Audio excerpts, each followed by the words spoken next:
are exceedingly happy that although our next presenter could not be in attendance, he sent a video presentation. In addition to that, please watch a film about the Lifetime Achievement Award recipient, Mercedes Ellington.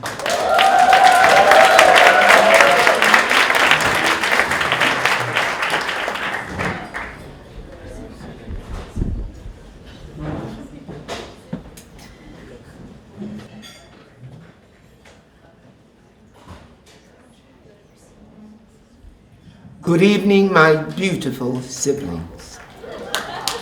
It is February 24th, 2025, and we are all gathered at the Manhattan Penthouse to celebrate the 25th anniversary of the Martha Hill Award Gala.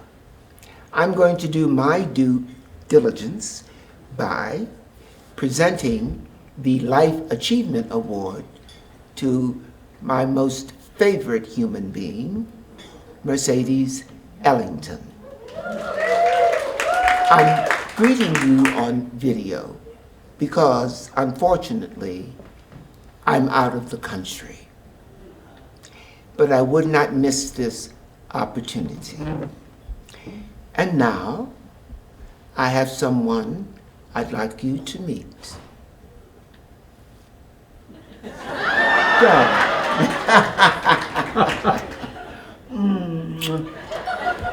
Mercedes Ellington. Mercedes, how are you? I am doing very well, thank you. You're looking lovely. Well, thank you very much. Yes, indeed. Now,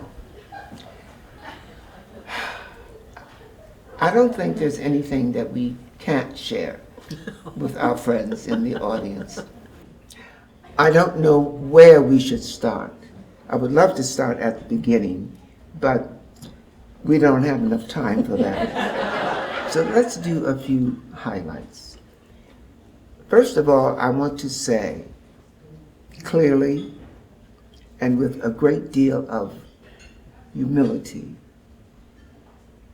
you were one of the early inspirations in my dreaming about where I wanted to be in 2025. I grew up watching the Jackie Gleason show, the one that featured the June Taylor dancers. And when I was told that there was, and we didn't have the term African American at the time, but when I was told that there was a colored woman in the dance line, all I could do was like put my face against the screen looking for the colored woman. Yes. Well, when I arrived in New York in 1973, I met the colored woman dancer of the June Taylor Squad. And I was overwhelmed with pride. Not even thinking then that we would actually ever create together. So let's talk about the first time we did create together. And I think that was Jazzbo Brown. Jazzbo Brown. Oh my dear. Jazzbo Brown When we was. pretended that I was a hoofer. And let me disabuse everyone of that idea now. I can move, Yes. but I'm not a hoofer. Hoofer, sitting to my right. But Mercedes was so gracious and to allow me to step on her feet and fall over her ankles, just so I could pretend that I was doing the step. And speaking of mentors, we Americans pride ourselves in our Republican democracy. We do not have kings. Now, what I want to say is, we do have American royalty. For instance, Michael Jackson is the king of pop. Yes. Bessie Smith is the empress of the blues. Nat King Cole, Count Basie, of course, Aretha Franklin, Queen of Soul. And then there's the Duke, to whom you are the granddaughter. So I want to touch you, and I want you to look into the camera as I say, ladies and gentlemen, feast your eyes on American royalty. Mercedes Ellington, granddaughter of the Duke himself. So we did Jasper Brown. Yes. And then we did, I think 3 times, we were in the United Arab Emirates, Oh, right? yes, with There's Terry so- Waldo. Terry Waldo, right? There's so much we could tell about that, but we got lost in the desert. Oh, yes. Right? But here we were saved, obviously. Yes, we're here. Because here we are. Yes. And now, this isn't the end of our adventures, but this certainly is a highlight of our adventures, that I have this opportunity to sit with you and say, congratulations, my dear. This is a highlight in your life and in your career. And babies, there's much more to come. Now, I'm going to turn this lovely lady over to you. I must say, Ubuntu, which is, I am because you are. Mercedes Ellington, ladies and gentlemen.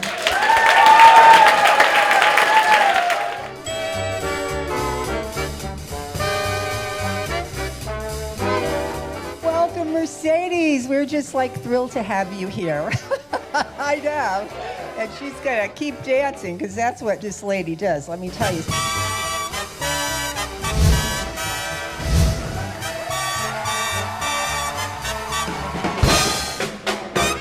Her father was Mercer Ellington, who was a trumpet player and a composer, and he led his own band. And she is the family historian for her grandfather, the Duke. Her dad was on the road, so was her grandfather.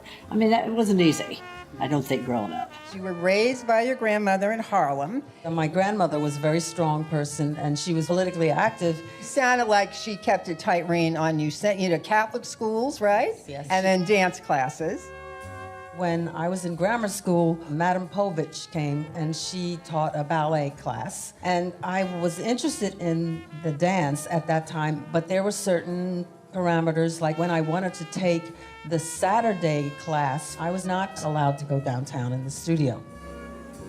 What about Juilliard? When you were doing classes, what about the kids in your class? Well, we were there- brought up in like a cocoon. You know, we did not have any awareness of the outside world. We had fabulous teachers, Anthony Tudor, Martha Graham herself. Your father had gone there too, right? Well, my Nate pushed you, grandfather right? sent all of his arrangers there. He sent Quincy, he sent Billy Strayhorn, my father, Luther Henderson, and then he sent me. But you had Jose kids of Limon. color in Yes, class, I or they did. were accepted. They were accepted in the school areas, but when you graduate and you go out into the real professional, world, right. forget about it. The Urban League, they sent me to audition for Radio City Music Hall for the Court of Ballet after I graduated from Juilliard, but that was a test to see if they would do this, and I wasn't taken. But you made your way.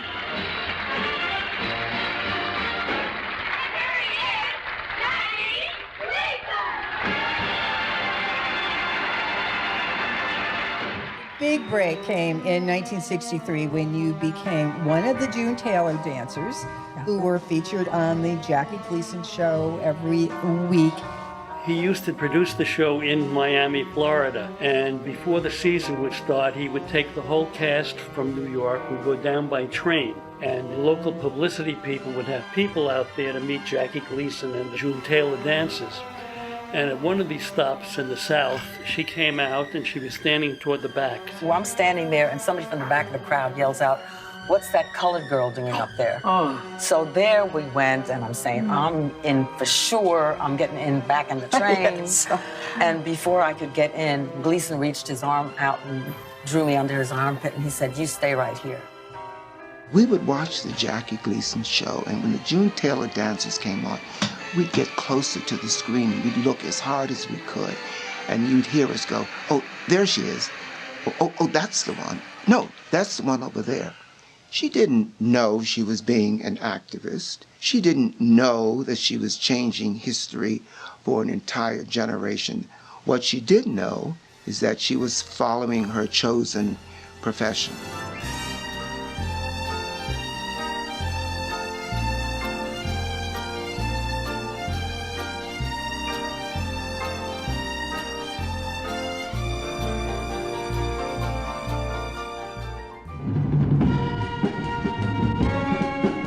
Na vrhuncu slave, pored muzike u kojoj je genije... Your trip to Russia, Duke Ellington and the whole band. As we land, the people who were waiting for us broke the police barrier, and they were running alongside the plane that's taxiing in, and we're saying, they're going to get run over, you know, they have to move. They were standing at the edge of the stage. They came with their instruments, and they had backstage jam sessions. It was unbelievable what the music will do. Music really has proven to be a healing force. And of course, that's what we need right now. Mercedes Ellington is head of the Duke Ellington Center for the Arts. It's an educational 501c3 to teach people through performances about Duke Ellington's heritage, his music, his life's work. You are also a writer, Yes. a director, a choreographer. Yeah. Cursed. You She hasn't stopped anything she does. This is like the most active lady. And she is now into competitive ballroom dancing, and she's won several awards. You are the shining example of someone who lives the way she speaks, and you never stop. You keep going. You know I'll find a way. Yes, I know you will.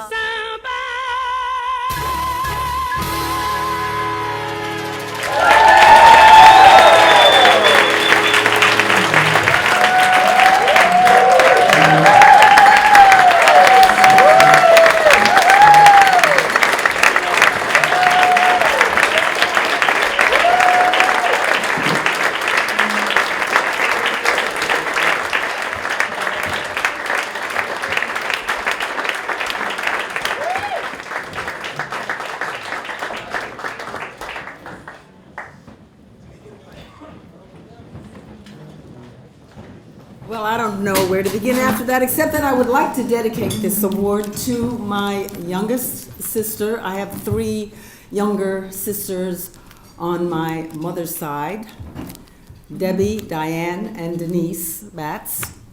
And this is dedicated to the Honorable Deborah A. Batts, who was the first openly gay federal judge, Southern District of Manhattan.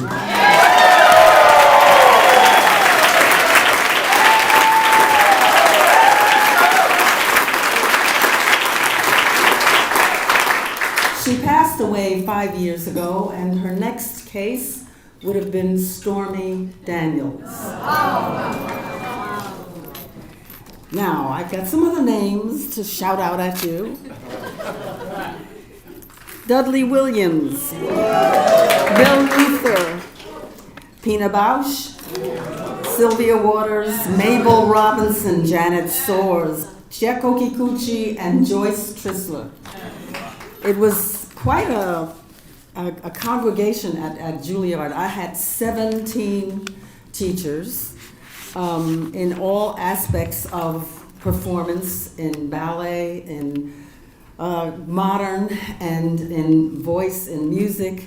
And of course, as you heard, my grandfather had made it a point to send everybody in the family to Juilliard.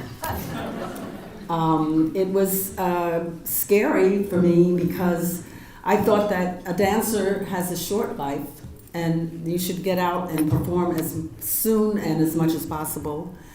And to delay that by going to school, At that time, the Bachelor of Science degree was a 5-year course, and I did it in 4 years because I went to Temple University for the summer sessions, and it was quite an ordeal because our Juilliard was on 122nd Street and Broadway. And when I had graduated from high school, my grandmother passed away suddenly, and so I was left with no place to live. I could go to live in St. Albans with my father and his family, or I could go to Philadelphia and live with my mother and her family. And I chose to go to St. Albans, and that is where I learned to sleep standing up in the subway, going to Juilliard.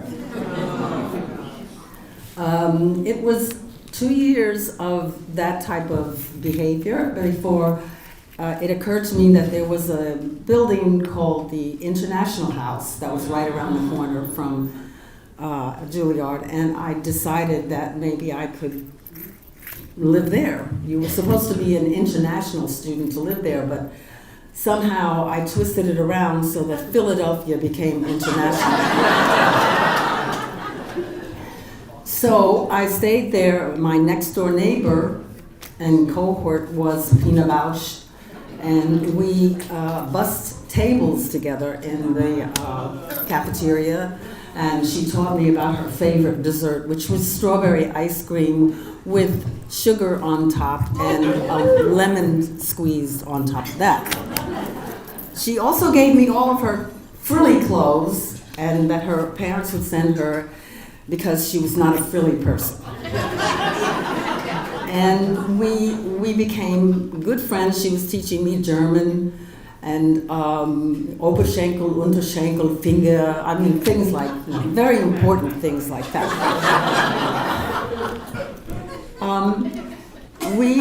There was a certain camaraderie at Juilliard on the 8th floor. That was like the place where you could make it or break it. Tutor taught on that floor, and it was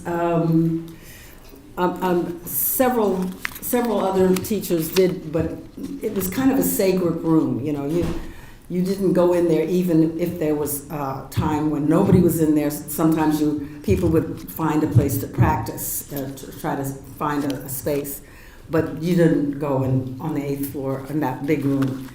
I wanted to just say from here, my success or my chances of succeeding as a professional ballet dancer were very minimal because of the color restrictions of the times. And that was why Juilliard came to the rescue. But wait, that's 5 years of a dancer's lifespan, and I went for the 5-year course, Bachelor of Science degree, my father's directive. So I shortened the span by going to Temple University in Philadelphia for a summer session, and that shortened it to 4 years. There were only 4 graduates of the dance department when I graduated. That's how small and intimate it was. The roster of teachers during the time was mind-boggling. It was 17 in all, people who were in all aspects of the dance and music. There were a lot of music-related. We had sight singing, sight reading. We had dance notation. We had, I don't know if anybody remembers Dr. Lulu Schweigart. Yes, we had. She gave us the aspect of our bodies being like a man's suit, and she traveled up the byways and highways of your circulation so that you would understand what you were doing when you got up, stood up. It was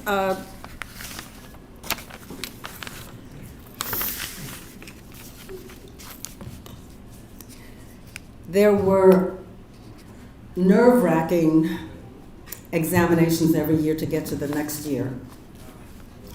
And it was determined you're proceeding to the next level. And it was at one of these that I received invaluable advice from one of my teachers. We were responsible for choreographing our own dances, and I kept freaking out on and blanking out on one passage of the dance that I'd choreographed.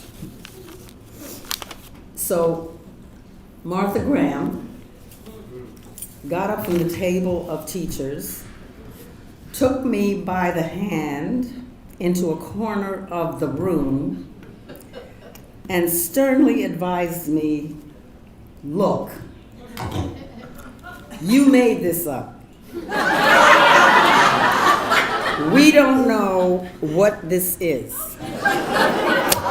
So just keep dancing, don't stop."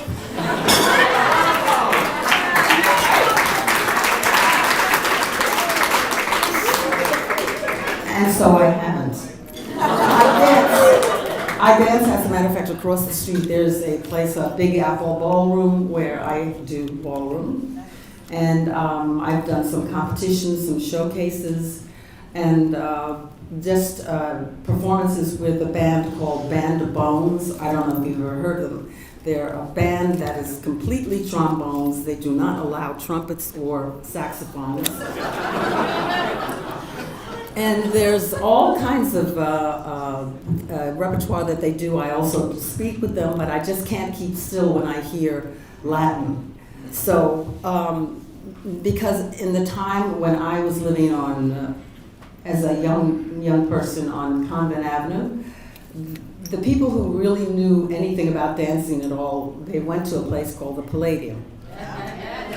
And the Palladium was incredible live music, and Augie and Margot and a lot of other dance couples, professional dance couples, used to guest there. And then there was a little space on the side where the really good dancers would play and dance. And then there were the wallflower area where you went to kind of learn and watch. And if you danced on a beat other than 2, you did not dance. It was a good lesson for me, and my dance teacher partner, who's over there now, he teases me about it a lot, and sometimes we'll start out dancing on 2, and then all of a sudden I find myself on 1, and he knows that it's aggravating me, so I go back to 2. But it's, I've been thinking about it. There's so many stories that I could tell. I could tell you about the Russian trip that we went when I was doing on Annette. The band was invited to come to Russia and following Alvin Ailey. And I was not going to let them go without me because of my love for the ballet. So I got 2 weeks off of the show of Nona Nanette. And at that time, 1 week a year was the most that you could get from a takeoff or vacation. But I took 2 years worth of vacation and went with the band, and we went to the band went to 5 cities actually. And we went to Kiev, Rostov-on-Don, Minsk, what was then Leningrad. And it was, I don't know if anybody here has ever traveled with musicians. Okay. We had a bus where we traveled from place to place, and we were very restricted in traveling to Russia. They didn't leave us alone, but we were taken around to see the sights in the daytime. And there was one of the musicians, Cootie Williams, trumpet player, growling trumpet player. He was very mischievous, and he was very interested in getting the 2 women who traveled with us, State Department women, Russian State Department women, to break down and become more friendly. So he decided that he would tell stories about Catherine the Great in the barn with the animals while we were touring in the bus. And finally, the two ladies got up and shouted out, "There's more to Russian history than Catherine the Great," you know. But that's exactly what he wanted, and from then on they were fast friends. So there were other stories about, there's Barney Bigard, who was from New Orleans. He was a light-skinned guy with straight black hair. He was a very, I'll tell you about the history that my father told me about the personalities behind each instrument. Well, he played the saxophone, but he had a certain arrogance about him. And when the band was touring the South, they had a rehearsal, and then they had some time before the performance, so they said, well, let's get in a bus and tour the city and see what it's like. So they got on the bus, and at the time, all people of color were supposed to be in the back of the bus. And so the musicians were going to the back of the bus, except for Cootie, not Cootie, except for Barney Bigard. And Barney sat opposite the bus driver, and the guys said, come on, listen, we have the gig tonight, we don't want to be unable to perform, so we should go to the back of the bus. And Barney said, no, I'm going to stay right here. And they said, look, they tried to convince him, and he wouldn't be convinced, so they said, well, we're going to the back of the bus because we're going to make the gig tonight. So they went back, and when the bus driver saw that Barney wasn't moving, he got up and went over to Barney, and he said, look, you're supposed to go to the back of the bus with your friends. And Barney said, no, I'm going to stay right here. And they went back and forth like this, and then finally Barney said, well, I'm Creole. And the bus driver said, I don't care how old you are.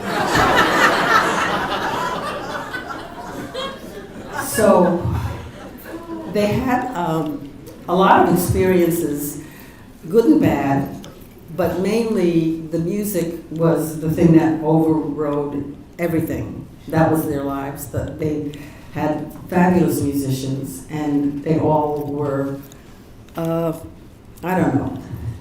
They just had different personalities. My father tried to explain it to me in this way. He said, saxophone players are usually not very bright because the saxophone is the easiest instrument to play. Unless they play another reed instrument, and then you can count that they have a little more sense. Trombone players are very slippery, and you can't really trust them. Trumpet players are like divas. They stand very erect to produce the sound they do for their instrument. And he said they're like opera divas. They really think, and they're usually on the top of the tier of the bandstand, so they have very big egos. The drummer is fine after his first nervous breakdown. The bass player is the salt of the earth, but he never said anything about the piano, so I don't know. You can make that up yourself.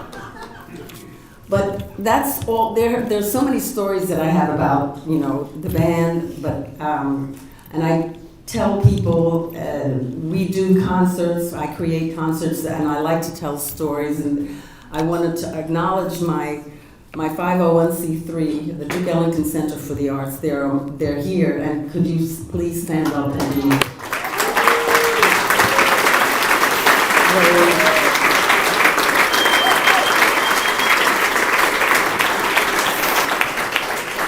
I wanted to thank them because we do concerts that just are about everything. We do concerts that does not exclude anything. We do tap dancing, we do stilt walking, we do, we do the Nutcracker. We have belly dancers, we have stilt walkers, we have In the Christmas concert, we had 2 Santa Clauses, both of them bona fide Macy's Santa Clauses. And we have different aspects because in this book called Music is My Mistress, there are some essays and poems that Ellington wrote, and they were very, they're conducive to being repeated in a part of a program, because he also was a frustrated actor. My grandfather felt that when he addressed the audience, he would like to say, well, ladies and gentlemen, we would like to dedicate this next number to the most beautiful woman in the room. We don't want to point her out because we don't want her to be, terrified, or we don't want her to be embarrassed or anything. So we just want you to know that we know that you know that you know that you know that we know who she is. So then they would just be, they never expected anything like that. And he was an expert in the unexpected. And like I said, I think that he really was a frustrated actor. So with that, I have lots of little stories like that, but I'd like to leave you with that thought, so when you get home, you will know that my band, which is the Duke Ellington Center for the Arts, they know that you know that we know that we know.